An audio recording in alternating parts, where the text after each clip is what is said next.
still fairly new to camping together.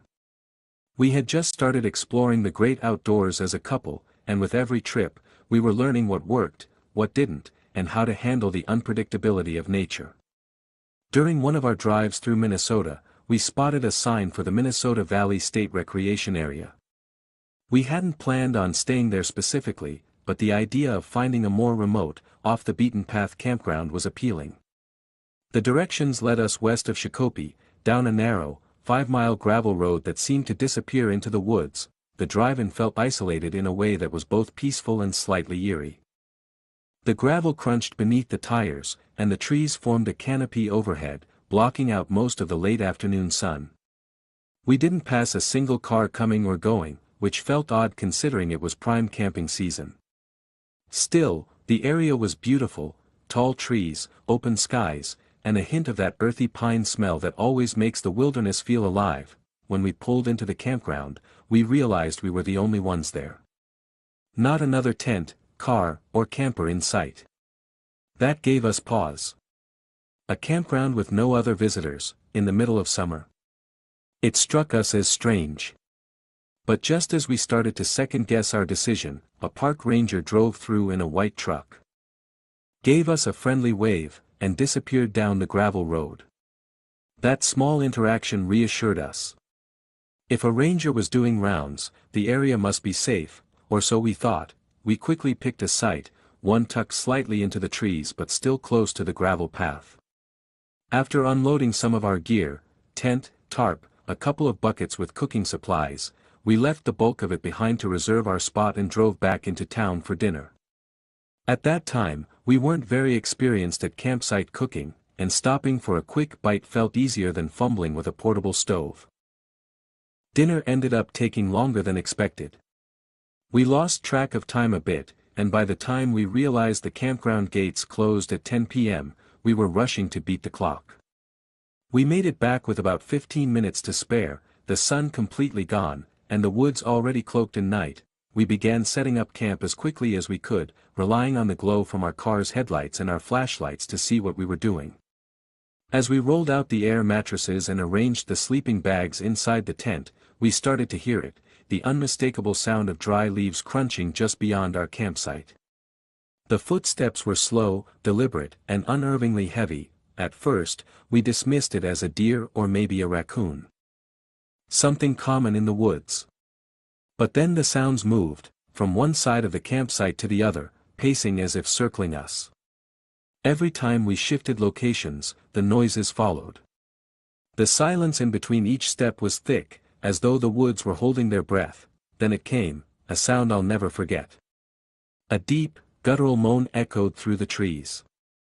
It was low and raspy, almost inhuman, like someone dragging metal across gravel mixed with the growl of an old animal.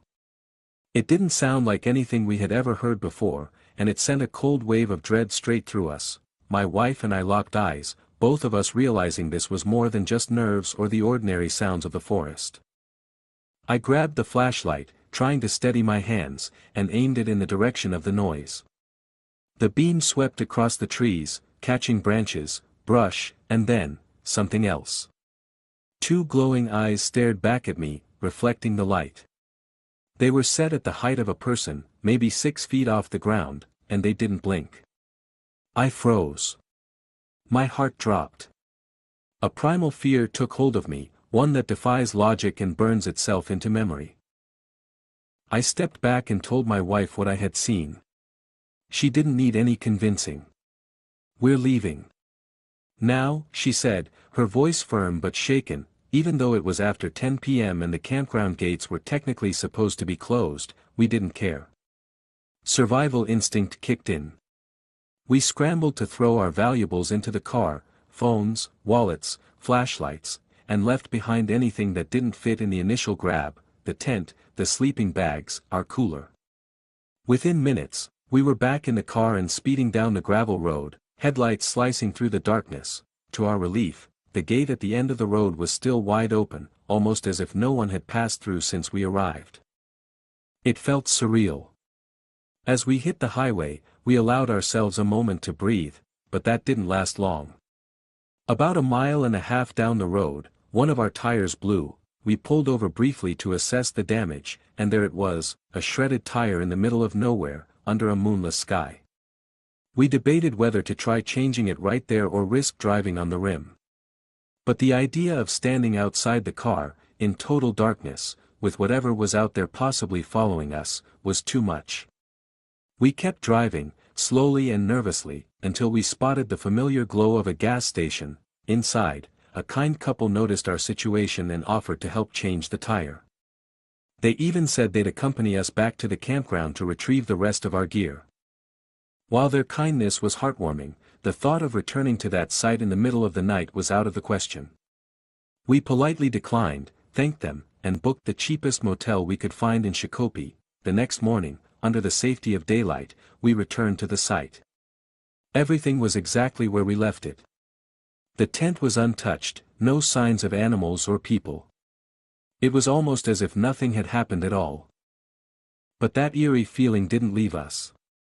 We packed up our gear in silence, casting frequent glances at the surrounding trees. To this day, we still don't know what we heard, or what I saw. Maybe it was a large animal. Maybe it was something supernatural. The Wendigo comes to mind, though we've never fully convinced ourselves one way or the other. Maybe it was just the power of suggestion and fear in an isolated setting. Whatever it was, we never forgot that night. And every time we camp in a remote, dark location, we remember Minnesota Valley, and the eyes staring at us from the woods. Last week, we set out on what was supposed to be a relaxing camping trip to Detroit Lake in Oregon.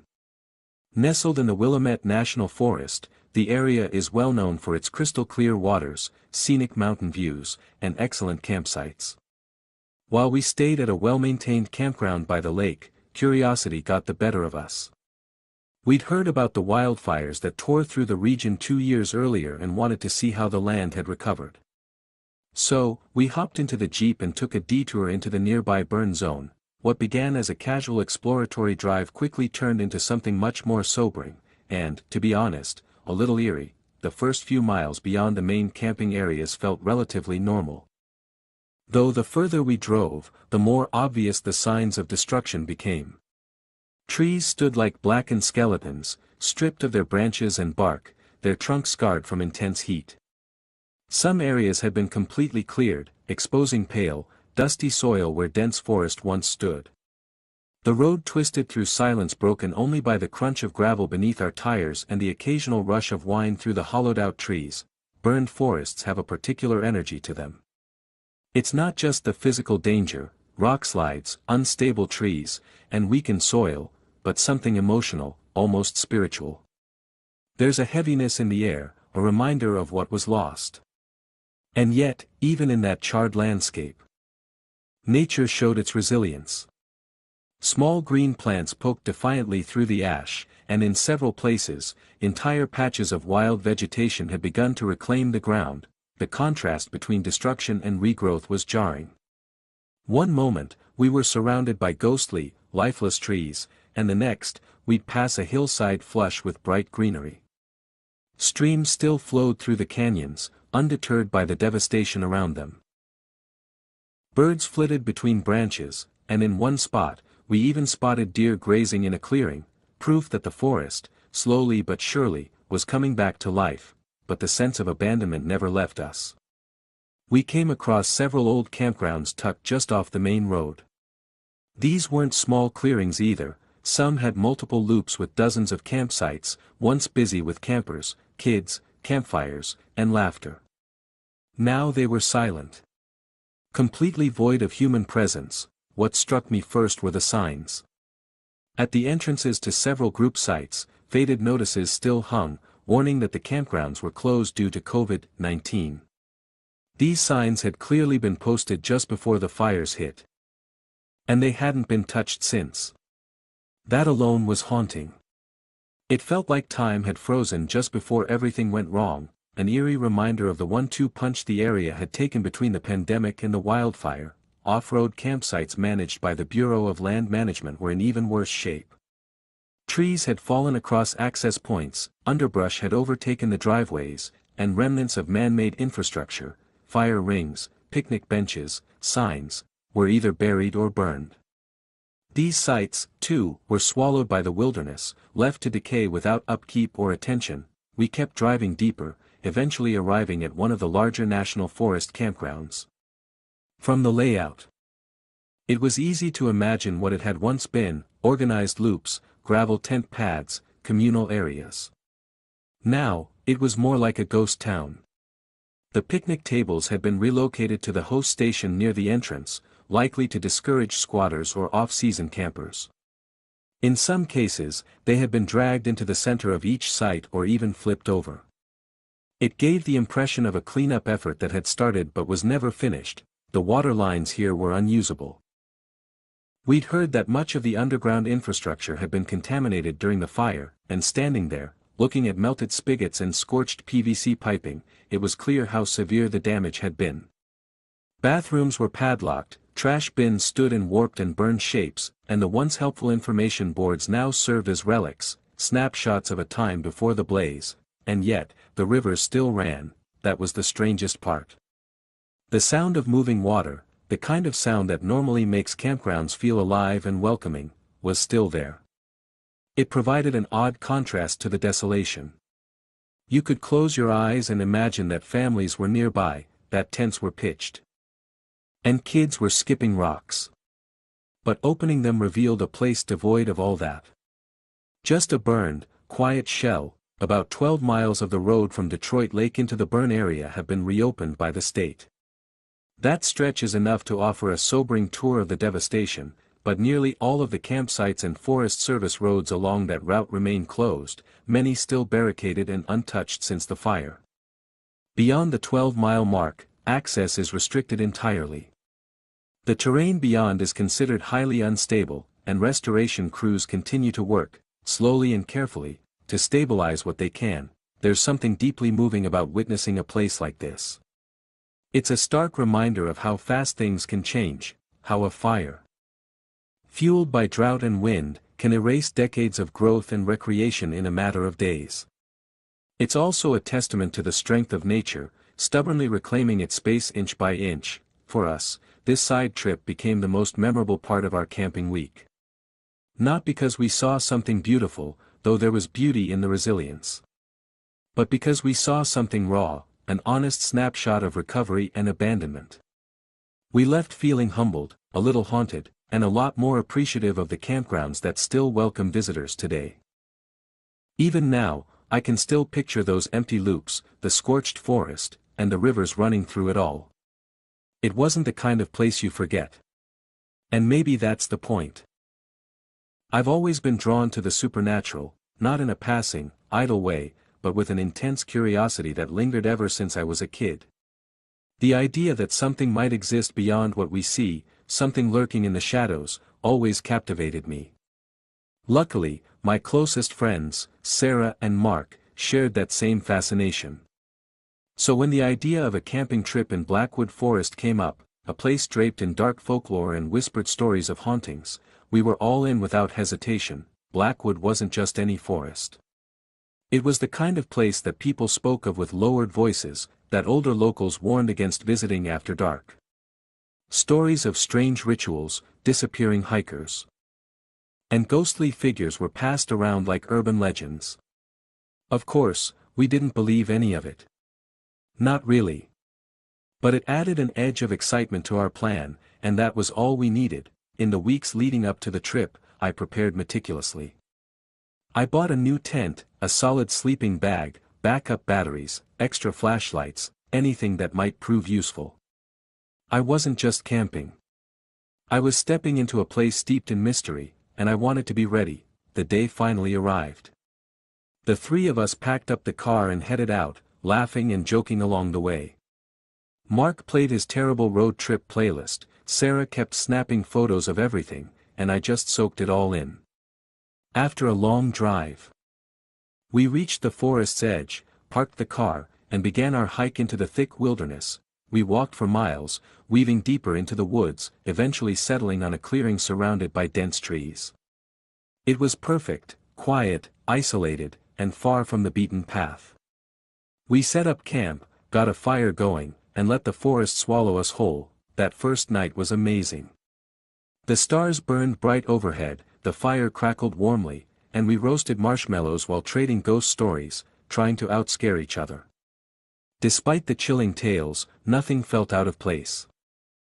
The forest was still, calm, almost serene. The next morning, we woke to the songs of birds and the rustle of leaves in the breeze. We spent the day hiking and exploring, marveling at how untouched the forest felt. We even found what looked like an old stone marker half covered in moss, its carvings worn and unreadable. We joked about it being some ancient totem, but I felt a flicker of unease even as I laughed. That night, things changed. We ended the day just as we had the night before, by the fire, wrapped in sleeping bags, telling more stories. Eventually, one by one, we called it a night and retreated to our tents. I must have only been asleep for an hour when something woke me. A sound, faint at first, just the crunch of dry leaves and the occasional snap of a twig. I lay still, listening, heart beginning to pound in my chest. Someone, or something, was moving outside. I unzipped my tent as quietly as I could and stepped out, phone in hand, its flashlight barely cutting through the darkness. The air was colder than it had been, unnaturally so, and still. I looked around and immediately felt my stomach drop. Both Mark's and Sarah's tents were open, flaps wide as if they'd been thrown back, and completely empty. Panic set in. I called out, but my voice came out barely above a whisper. No response. Against every survival instinct I had, I walked into the forest. The thin beam of my flashlight slicing through the dark like a knife. I kept telling myself there had to be a reasonable explanation. Maybe they wandered off to find something. Maybe they were playing a prank, but as I walked deeper into the woods, the air grew thicker. The silence turned suffocating, and soon the forest felt entirely different, older, meaner, like it was watching me. Then came the whispers, low and indistinct at first, like wind moving through the trees. But the more I walked, the more they grew, closer, clearer. Voices speaking a language I didn't recognize, layered and rhythmic like a chant. I pressed on, drawn forward by some unseen force, until I stumbled into a clearing, and that's when I saw them. Dozens of figures stood in a large circle, their faces partially obscured by the flickering glow of firelight. Some wore old-fashioned garments, frayed and tattered by time, while others were dressed in clothes that looked eerily modern. But all of them stood perfectly still, chanting in that same strange tongue, and in the circle, among them, stood Sarah and Mark. They stared into the fire like they were in a trance, unmoving, their faces blank. I wanted to run, to scream, to do anything. But my body was frozen. My limbs wouldn't respond. I was rooted to the spot, caught between terror and disbelief. Then the chanting stopped. All at once, every figure turned their head to look at me. My flashlight flickered. That's when I saw what I hadn't noticed before. Their eyes, if you could call them that, were hollow. Gaping sockets stared back at me, black as pitch and impossibly deep. It felt like those empty holes were burrowing into my very soul. And then came the smiles. It started with Sarah, her lips stretching far too wide, splitting unnaturally as her jaw unhinged into a grotesque grin. Mark followed, his face twisting into the same horrific expression. One by one, the rest of them joined in, until every face around the fire wore that same smile, wide, toothy, and completely inhuman. My heart pounded in my chest. I tried to will my legs to move, but I was still paralyzed with fear. Then, Sarah raised her arms, Mark did the same, and together, with every other figure in the circle, they opened their arms as if to welcome me, as if they'd been waiting for me all along. Camping has always been one of those things I love doing. There's a certain peace in being away from everything, no city noise, no traffic, just the crackle of a fire and the rustle of wind through the trees. Of course, nature can be unpredictable, and not every camping experience is the calm escape we all hope for.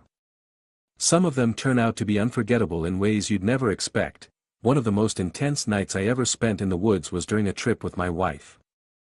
We were tucked away in a forest thick with jack pines, just enjoying our time together. The weather had been calm when we set up camp, but as night fell, things took a wild turn. The wind picked up gradually at first. But soon it became so forceful we could hear trees creaking and groaning all around us. It wasn't long before entire branches were snapping off, crashing down dangerously close to our tent. At one point, it sounded like a full tree had come down not far away. We sat huddled in our tent, wide-eyed and alert, listening to the chaos unfold outside. With the trees swaying violently overhead, it became painfully clear how powerless a bit of nylon is when nature decides to let loose. It felt like we were sitting in the middle of a battlefield, and sleep was out of the question that night, but the creepiest experience I've ever had while camping wasn't weather-related at all, it was something far more eerie. A buddy and I had decided to check out a semi-remote site that we'd heard about through word of mouth. It wasn't completely off-grid, but definitely not heavily trafficked either. You needed a reliable 4x4 to reach it, and there were only a few clear signs that it had been maintained, some old, cracked picnic tables, a couple of rundown fire pits, and 2 outhouses that looked like they hadn't been used in a long time. From what we knew, park staff maybe stopped by once a year, just enough to say it was maintained. We got there in the early afternoon and started setting up. My friend decided to check out the outhouses, probably more out of curiosity than necessity. He went to the first one, opened the door, stood there for a moment, then closed it without going in. He headed to the second one, went in for a couple of minutes, and came back looking puzzled. He told me I should take a look inside the first outhouse.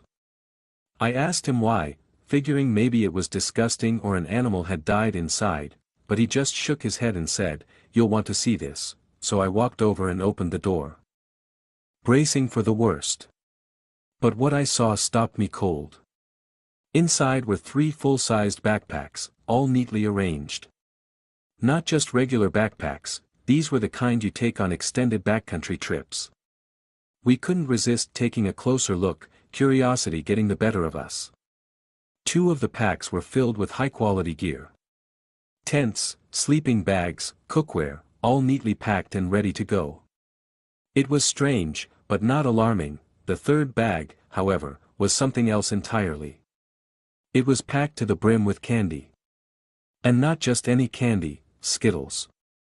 Every variety you could imagine. Bulk bags, snack-size pouches, original, sour, tropical. Literally dozens of pounds of Skittles stuffed into this one pack. It didn't make any sense. Who goes camping with a backpack full of nothing but Skittles? It felt like a joke, or a trap. We looked around but saw no signs of anyone. No footsteps, no tents nearby, no vehicles, just those bags sitting there in that old outhouse like they were waiting for someone to come back. We stayed there for 4 days, and not once did we see another human being. When we left, the bags were still there, untouched. We reported it when we got back to town, but I still think about it from time to time. There was just something unsettling about it all. Who left them? Why so much candy? And why abandon all that expensive gear? Another time, it was just me and my dog.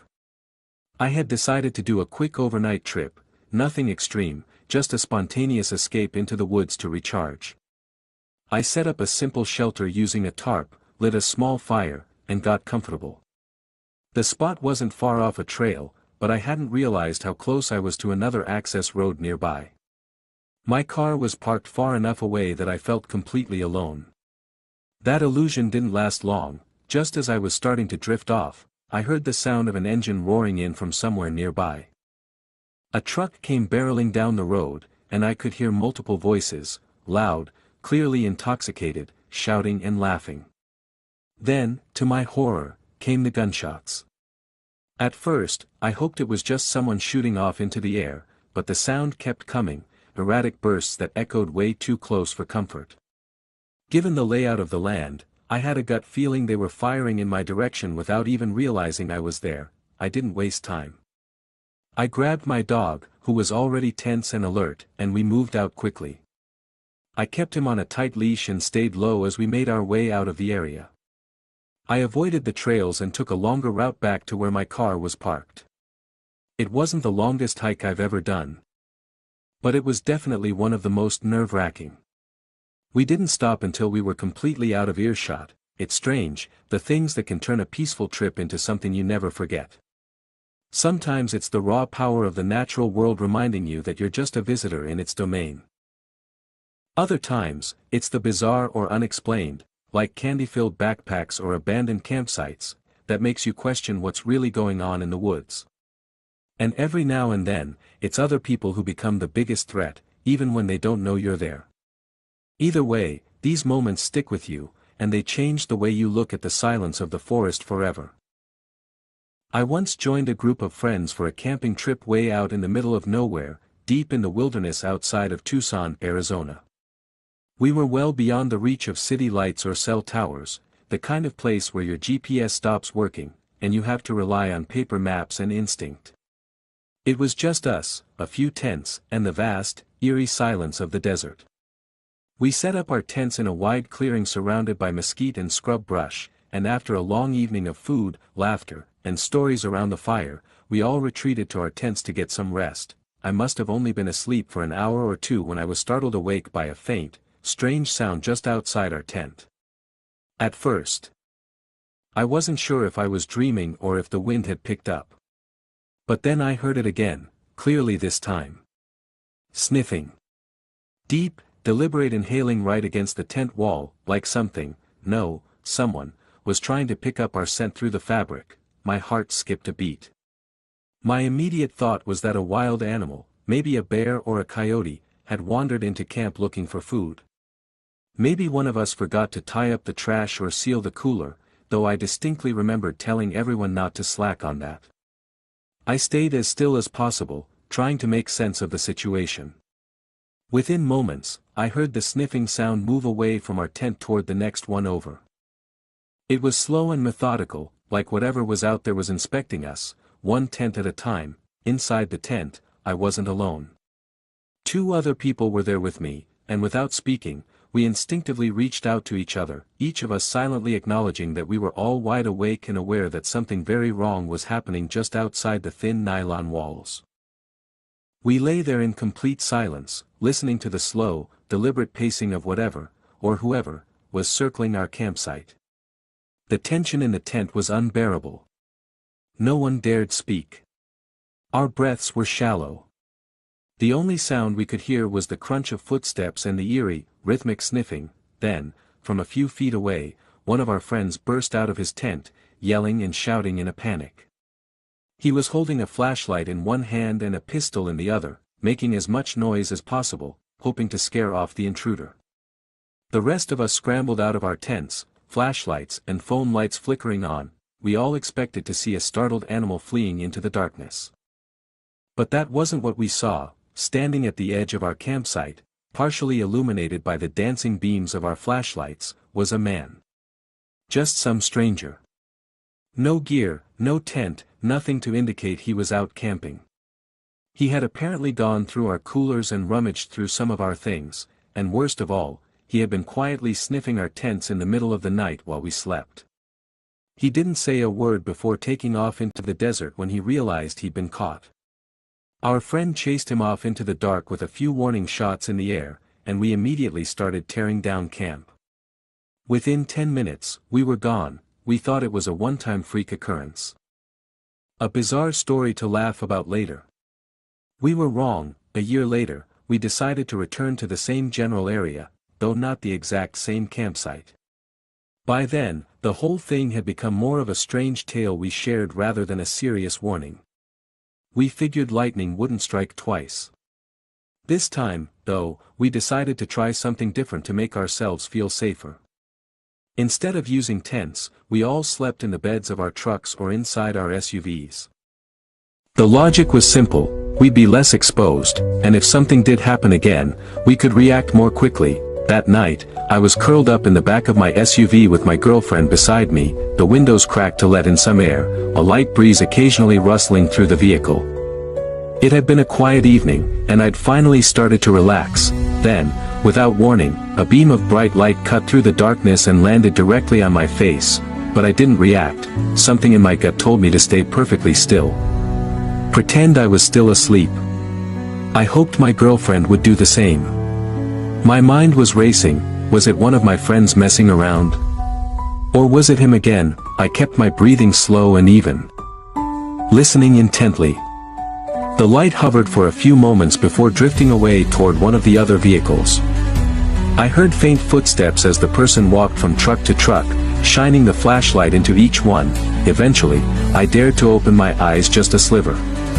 That's when I saw him, an older man, standing silently near one of my friend's trucks, the flashlight now off, just staring at them while they slept. Not moving. Not speaking. Just watching. Once he turned and disappeared into the brush, I bolted upright and rushed to wake everyone else up. Most of them were already awake. Like me, they'd been lying there, trying not to move, unsure of what exactly was going on. The realization that all of us had seen or felt something but were too afraid to react until he left made the whole thing even more disturbing. Again, we packed up in record time and left the site behind. None of us said much until we were miles away, back in the range of cell service and civilization. That experience taught me a few things. First, that you should never assume the only threat in the wilderness is wildlife. And second, there are some people out there who are far more unsettling than any animal. There's a special kind of fear that comes from being watched while you sleep, from knowing someone was just feet away while you lay vulnerable and unaware. We haven't camped in that part of Arizona since. Honestly, I don't think any of us ever will again. If you ever consider heading out into the desert to enjoy a night under the stars, just remember, the real danger might not be the animals or the elements. Sometimes, it's the things you can't explain, and the people who have no business being out there at all. It wasn't exactly traditional camping, but it felt close enough to one of those eerie experiences you never forget. I once lived in a tiny town, population somewhere around 200 people, so small that everyone pretty much knew each other, or at least thought they did. I was working remotely, setting up shop in a modest cabin tucked away in the woods, but right next to a highway, so it wasn't completely off the grid. One afternoon, I was out taking my dog for a walk through the surrounding forest when suddenly, 2 loud gunshots cracked through the air. At first, I didn't pay much attention. This area was known for hunting, and it had a very rugged, redneck kind of reputation. People here were used to firing off guns, whether for hunting or otherwise. Still, hearing gunfire so close to my cabin made my skin crawl just a bit.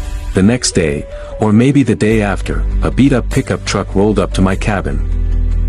That in itself was strange. I didn't really know anyone well enough in town to expect visitors. The driver climbed out and called me over, claiming to be my neighbor. He asked if I'd heard the gunshots. I confirmed that I had.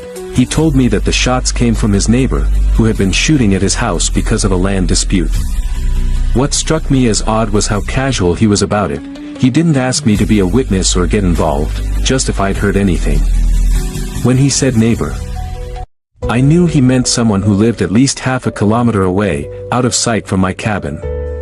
It felt off, like I was being tested somehow. Things got even stranger when he noticed my dog sniffing and digging in the dirt nearby. He told her to stop, then got out of the truck and called her over. I could tell my dog was uncomfortable, but he insisted, and before I could intervene, he grabbed her and tried this weird dominance technique, something out of a Caesar Milan episode, pinning her down on her back. My dog yelped, and I shouted at him to stop immediately. It was bizarre and unsettling. He then asked me if I owned any guns. I said no. The guy said he was a fantastic dog trainer, but that didn't help me feel any safer. Then, without warning, he asked if I could come over and mow his lawn, and please be sure to bring my dog's name with you. That request sent a chill down my spine. The way he said it, almost like a demand disguised as a polite request, felt threatening. I couldn't explain why, but everything about the way he acted made me uneasy. After he left, I sat there thinking, great. Now this guy knows not only that I heard those gunshots, but also that I'm unarmed. I started questioning everything. How could I be sure the shots actually came from his neighbor? What if this guy was lying and was actually the one who fired the shots? Was he trying to figure out who might have heard or seen something? The thought of him lurking around, watching me, made me feel exposed and vulnerable. There was no way I was going to his place. I had this sinking feeling in my gut that something very wrong was happening. The creepy visits didn't stop. He kept showing up at random times, calling and texting me, trying to convince me to come over and mow his lawn. I regretted giving him my number, but it was too late. His persistence was unnerving. Every time I saw him, I felt more and more like a target. After talking with a few of the town store owners, I learned the full story. This guy was a total alcoholic who'd lost his wife, his job, and pretty much everything else. The locals said he was unstable, dangerous even, a man with nothing left to lose and a reputation so bad that no one wanted to be around him. Suddenly, the pieces clicked together, and my unease turned into real fear. Sleeping at the cabin became nearly impossible. The place was isolated, with no neighbors close enough to hear if anything happened. The woods surrounded me on all sides, and the only things between me and potential danger were a can of bear spray and a knife. Knowing this guy knew I was unarmed made the night stretch endlessly as I lay awake, listening for any sound in the dead silence.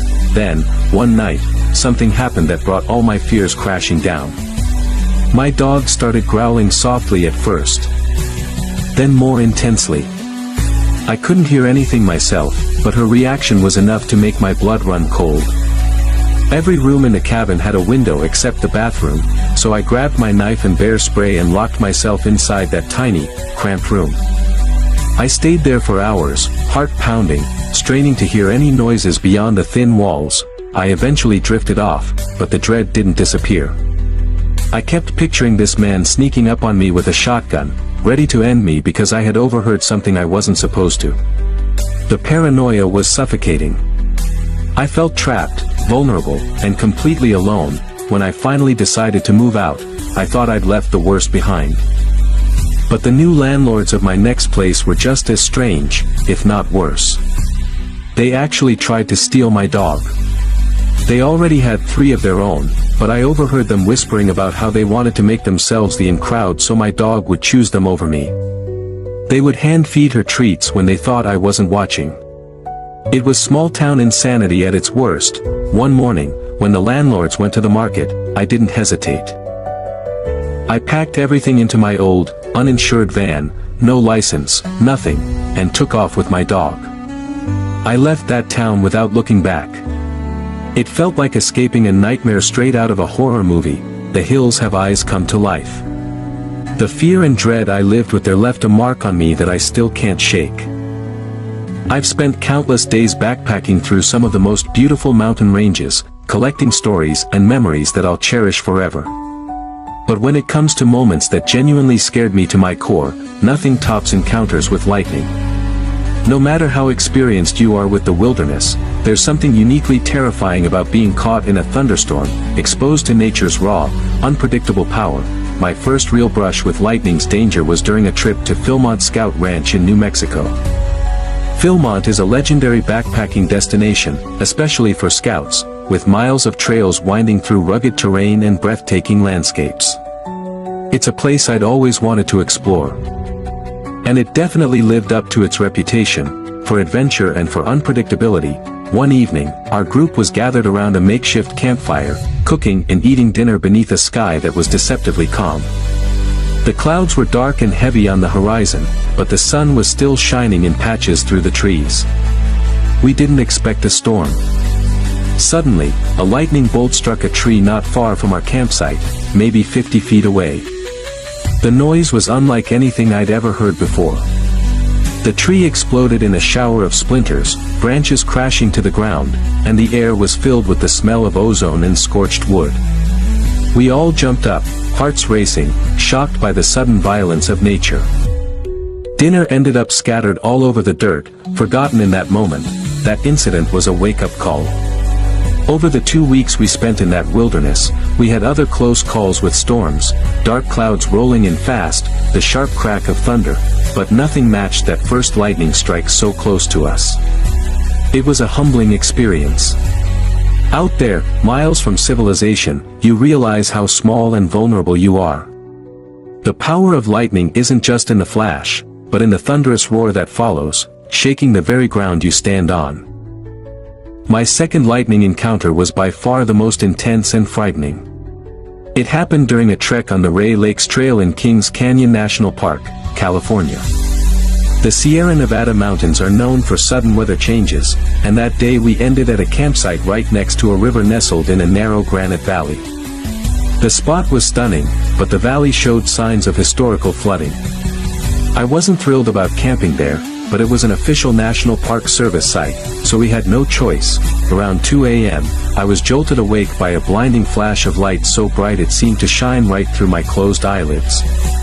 Before I could even process what was happening, a thunderclap exploded right overhead.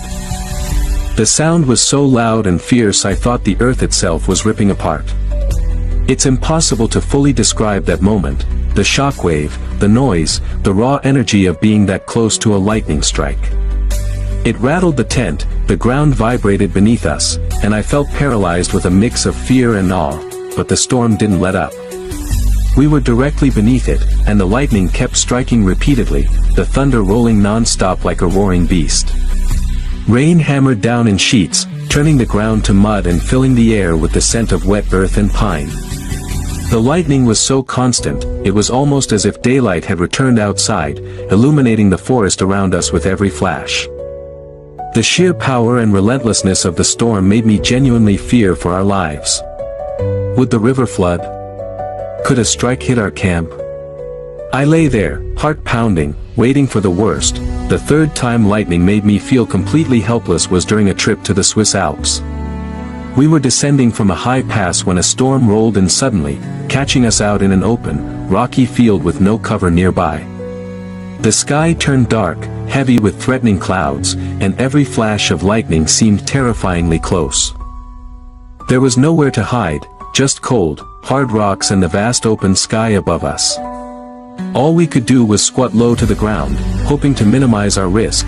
The silence between strikes was almost worse than the lightning itself. You could feel the tension in the air, the crackle of electricity, and the distant rumble of thunder as the storm approached. That moment of vulnerability, exposed and small against the immense power of the Alps, left an imprint on me.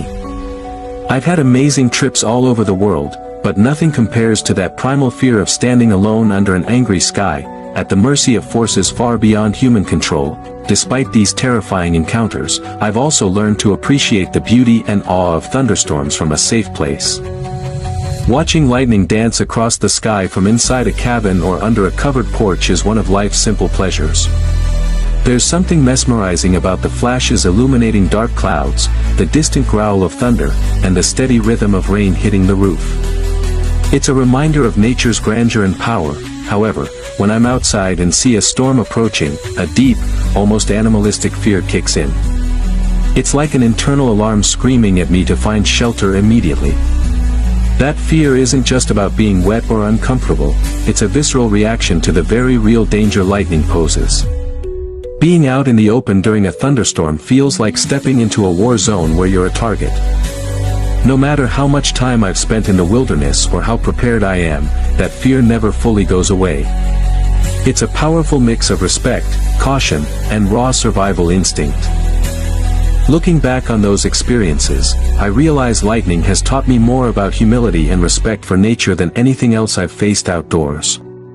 It's a force that demands attention and caution, a reminder that despite all our gear and knowledge, we're still at the mercy of the wild. And sometimes, that's exactly what makes backpacking so unforgettable. I work as a counselor at a summer camp nestled deep in the dense forests of Southern California. It's a place far removed from city life, surrounded by towering trees and winding trails. Wildlife roams freely, deer quietly stepping through the underbrush, foxes darting between trees, and the occasional coyote howl echoing through the night. The camp has seen some mountain lion sightings too, which always raises the tension a bit around here. But beyond the natural wildlife, there's something else about this place, a vibe, almost spiritual, sometimes eerie. There are old spots in the woods that feel like they were home to people long ago, and the camp is full of stories. Some are just campfire tales. But others have a creepy weight to them that lingers in the air. One particular night, after the kids were all tucked away in their cabins, I was standing outside mine with another counselor. The air was cool and still, the forest sounds muted under the blanket of night.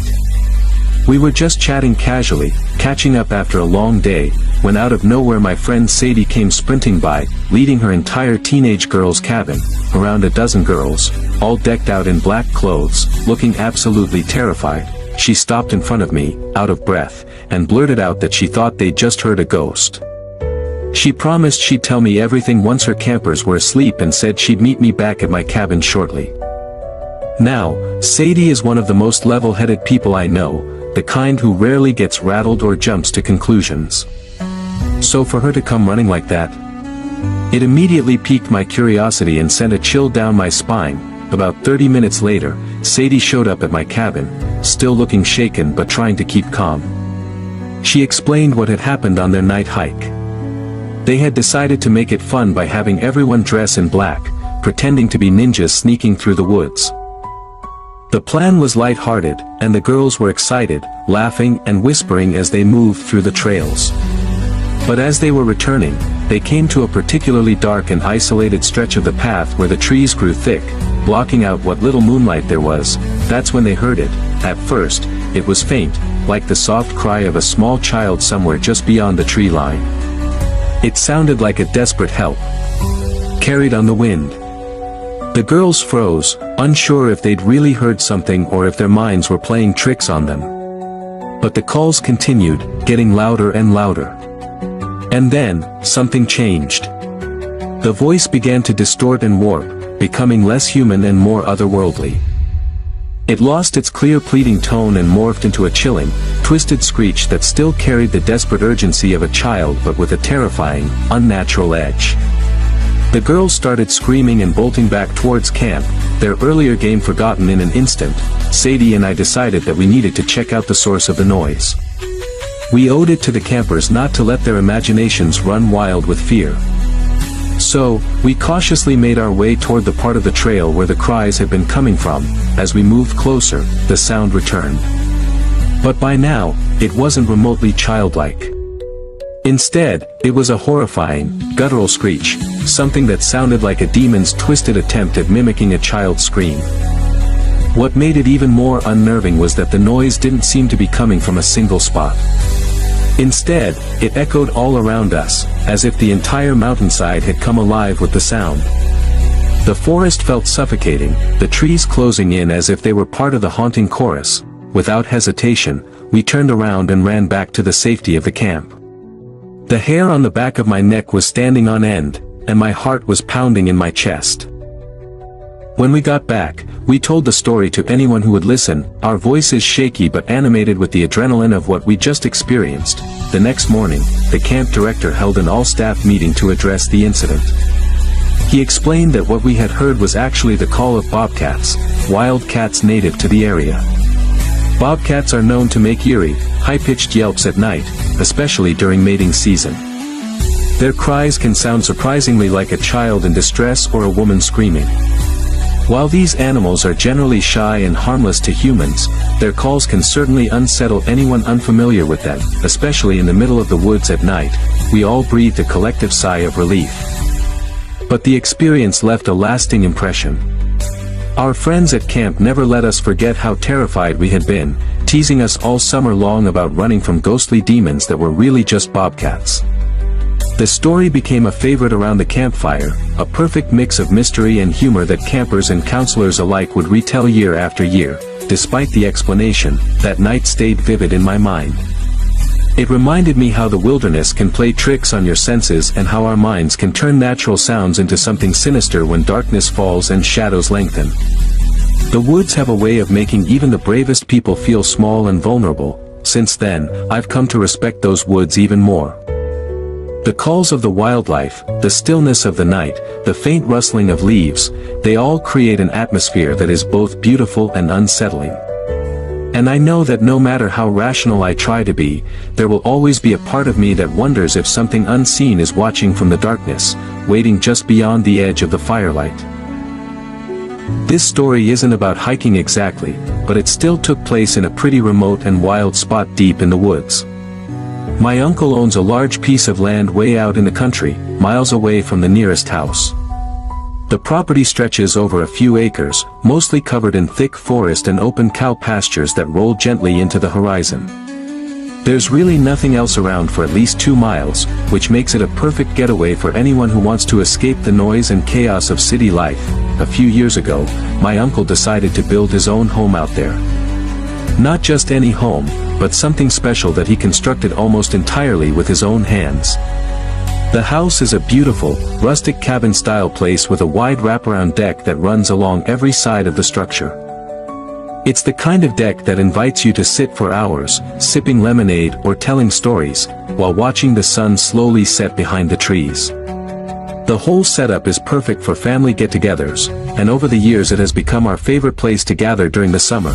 One scorching hot summer day, we all decided to throw a big party at the cabin. There were probably about 20 adults and 5 or 6 kids there, all enjoying the warmth of the day and the calm of the countryside.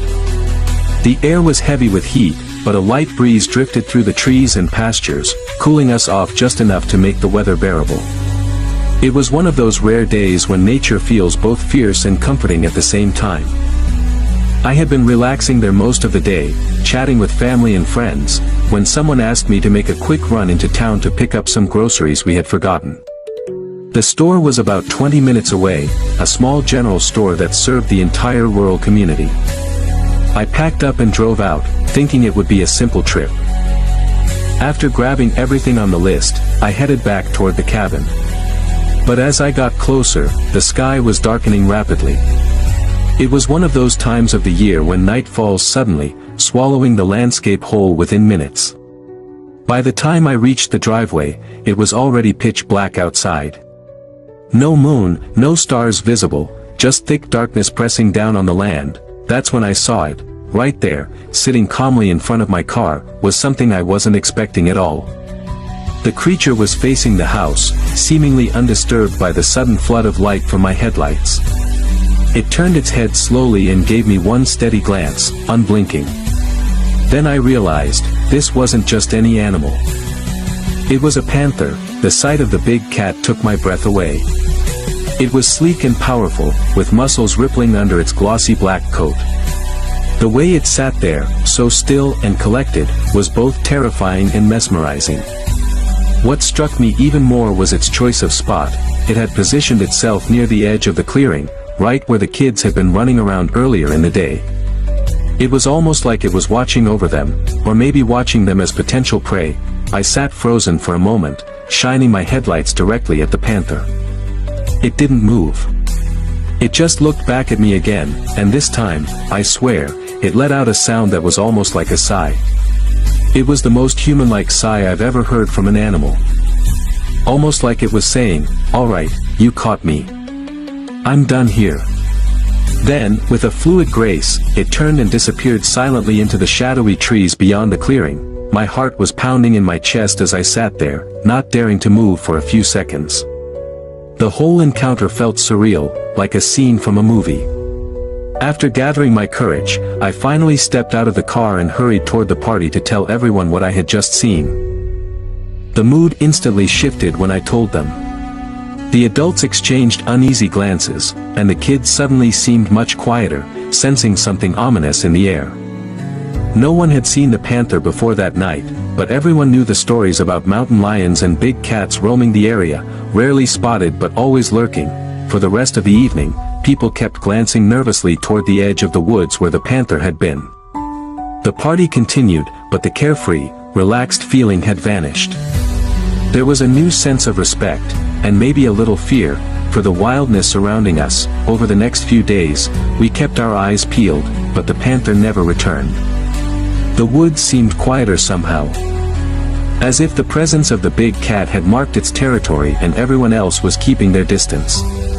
It was a reminder that no matter how comfortable we might feel in our little slice of wilderness, nature still holds a powerful and unpredictable force. Looking back on that night, I realize how lucky I was to witness such a rare and intense moment. The panther wasn't just a wild animal, it was a reminder of the delicate balance between humans and nature, of respect and caution.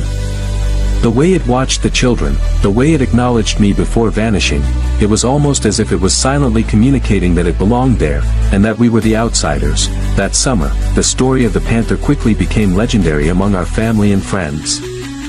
Every time we went back to the cabin, someone would bring it up, and the memory of that quiet, powerful creature sitting in the dark in front of my car would send a chill down everyone's spine. To this day, whenever I visit that place, I think about that night and the silent warning the panther left behind. It's a reminder that the wilderness is alive, watching, and full of mysteries far beyond what we can understand. The mood instantly shifted when I told them. The adults exchanged uneasy glances, and the kids suddenly seemed much quieter, sensing something ominous in the air. No one had seen the panther before that night, but everyone knew the stories about mountain lions and big cats roaming the area, rarely spotted but always lurking. For the rest of the evening, people kept glancing nervously toward the edge of the woods where the panther had been. The party continued, but the carefree, relaxed feeling had vanished. There was a new sense of respect, and maybe a little fear, for the wildness surrounding us. Over the next few days, we kept our eyes peeled, but the panther never returned. The woods seemed quieter somehow, as if the presence of the big cat had marked its territory and everyone else was keeping their distance. It was a reminder that no matter how comfortable we might feel in our little slice of wilderness, nature still holds a powerful and unpredictable force. Looking back on that night, I realize how lucky I was to witness such a rare and intense moment. The panther wasn't just a wild animal, it was a reminder of the delicate balance between humans and nature, of respect and caution. The way it watched the children, the way it acknowledged me before vanishing, it was almost as if it was silently communicating that it belonged there, and that we were the outsiders. That summer, the story of the panther quickly became legendary among our family and friends. Every time we went back to the cabin, someone would bring it up, and the memory of that quiet, powerful creature sitting in the dark in front of my car would send a chill down everyone's spine. To this day, whenever I visit that place, I think about that night and the silent warning the panther left behind. It's a reminder that the wilderness is alive, watching, and full of mysteries far beyond what we can understand. It was a nice surprise and a welcome addition to the evening. We all gathered around the fire, sharing stories and laughs. The warmth of the flames and the company helped us relax. Well, after dark, the quiet night was interrupted by loud noises, what sounded like a group of teenagers horsing around on a trail several miles away. Since the trails closed at sunset for safety reasons, the ranger and one of my friends jumped in the truck to chase them off and get them back to their designated campsites. That left just me and the other friends sitting near the fire, enjoying the calm night and the crackling sounds of the burning logs. Then, without any warning, something changed. I suddenly felt this cold chill rush over me, like a blast of icy wind out of nowhere. The hairs on the back of my neck stood straight up. A sense of dread settled deep inside me, a gut-wrenching fear I couldn't explain. I tried to ignore it at first, telling myself it was just the night settling in, or maybe some leftover nerves from the stories we had been telling. But the feeling kept growing stronger and stronger until I could no longer pretend it wasn't real. I glanced at my friend, and she was looking at me with wide eyes. Then, in a whisper, she asked, "Do you feel that?" I nodded quietly and said, "Yeah. I think maybe we should head to the car." Neither of us said anything else about what we were feeling, but the fear was obvious. It wasn't the typical nervousness or unease you might get from camping in the dark. This was something different, something primal. We both sensed danger, though we had no clue where it was coming from or what was causing it.